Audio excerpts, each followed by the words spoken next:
is I say, Mr. Client, let me ask you a question. What would you say some of the most important financial goals that you have? Let me give you an example. For some people, building retirement, avoiding taxes in retirement, or protecting their retirement is like number one for them, right? Because they don't want to obviously have to work till they're 70 years old, like most people.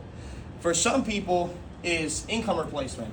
So if they got cancer, heart attack, stroke, if something were to happen, they lost that income, they need a backup plan immediately to supplement what they make. Number three is death benefit. God forbid they pass away, they want to make sure that their family's taken care of. What would you say some of the most important things are for you? Is a little bit of everything, or something more important to you? Why do I ask that question? Think about the three things that we do. We do life insurance, we have living benefits, and we do what? Retirement. So I'm asking a question that requires for you to start thinking about the things that we do before I even present. So when I ask that question, people say, honestly, making sure that my family's taken care of. That's number one. Okay, what would be number two? Income replacement. Okay, so living benefits and life insurance is probably the first thing that I'm gonna talk about today. Then retirement. If somebody says retirement, right, income replacement or death benefit, whatever the order is, now I know how to present. A great presenter knows before they present, they need to understand their client. See, Tony Robbins, he has a book called Money Master the Game. And in that book, he talks about, right, he says there's two kinds of people, right? There's the needs and the wants. He says, think about how many people, right, they don't buy things that they need. AKA life insurance. Would you agree? Like, everybody needs life insurance, but it's interesting because people don't buy what they need. People buy what they want. So I make them want the product to make a decision. Think about how many clients you sit down in front of and they need the life insurance, but they still don't get it. Right. Because you didn't create them wanting the product. So my closing happens way before the closing. So that's the part where I prep you. Like, and I'll give you another example. I don't know how you guys sell living benefits, but I sell living benefits through stories. So let me give you an example. I'm going to show you exactly what I say, word for word. You can use my story if you don't have a client. I actually have a client story. It's actually one of my friends. So I'll say, Simi, let me give you a story about living benefits because I think it's very powerful. You understand the power of it. So I have a friend of mine. He's an engineer, lives in California. He has two little ones. Wife's not working, okay? And he got a policy with me years ago, and literally 29 months ago, he gets a chronic illness called Crohn's disease. He calls me and he says, Bruno, I have a mortgage payment. I'm not trying to deplete my 401k. I don't want to use my savings. Can you please file a living benefit claim? So we did that. And it's crazy because the last 29 months, my friend has received $7,000 a month. Wow. I want to ask you a question, Simi, because you said you got two little ones, bro. If you lost your income tomorrow, how many months of expenses do you have before you deplete your savings and your wife has to go back to work? Come on. And I pause and I don't say nothing. You don't got to answer it, by the way. Right. Answer him rhetorically, right? If you lost your income, would you like to have something that can replace everything that you make? And what do they say? Yes.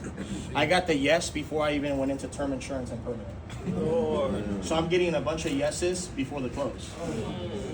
And once I close you, then I ask you another question. Hey, Mr. Client, how valuable was this information? Oh my God, it was really valuable. Okay. Listen, the only way people get this information is by them knowing somebody that actually got it. And so let me ask you something. Who are the 5 people that you love, that you truly love, and if God forbid they did get cancer, they did get a heart attack, something were to happen, you just want to make sure that their family's taken care of? Who are those 5 people? So they tell me, ... Okay, right? So let me ask you a question. Let me ask you a question, right? Because you could be the difference maker in their life, right? And so my goal is when you refer me to them is I'm gonna make sure they have a great experience. You have my word on that, okay? Would you be okay reaching out to them and making an introduction?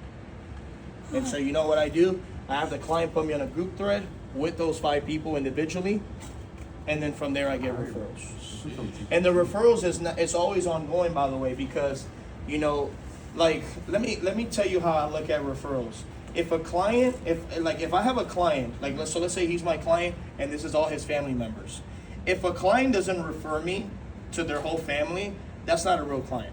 Damn. I don't consider that a real client. Yeah. Because that means that there's not enough trust here for him to refer me everybody he knows. Yeah.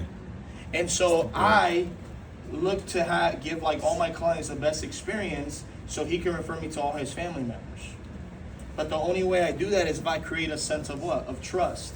Does that make sense? So that's how I ask for referrals. Are there 5 people that you truly love that you would want them to have this information? And who are those 5 people? Wow. And then from there I said, would you be okay making an introduction? And you have my word that if they sit down with me, they're going to have a great experience. Wow. Do you have any books Put that on you YouTube. could recommend when it comes to building trust in your clients? Yeah, there's a book called Great Questions Financial Advisors Ask. Ooh. That book is phenomenal. That book will take you through every single client scenario. He talks about Bob Perfect. Like, you know, the client that their investments are doing so Yeah. great. Then no, he talks about the cynical client that is they literally want to know everything about the contract. Like, you know, that book will teach you how to sit down with different kinds of people. It's called Great Questions Financial Advisors Ask. That book is phenomenal. Like, when you read that book, you're gonna laugh because all of a sudden a bunch of clients are gonna come in your mind. Like, dude, this is literally that client. So I've learned to deal with different clients. Like, you know, there's clients where, you know, they're very easy to work with, and then you have clients where like they're just so anal about everything. Like, I have a client right now, I'm working on a rollover, and it's just like, have you ever met somebody where even though you're polite to them, there's a sense of rudeness, like they're just rude.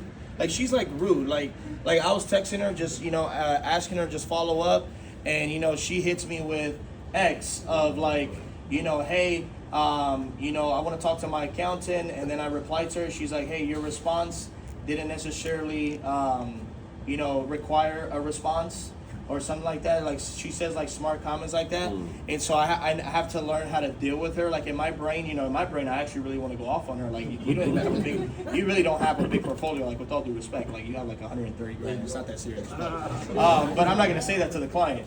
But I have to learn how to deal with her, right? And the only way I've learned how to deal with certain clientele is because I read that book, and it taught me how to deal with different personalities, right? And in that book, it teaches you how to open up, how to ask questions, you know, things like that. Another good book that helped me was Psychology of Selling by Brian Tracy.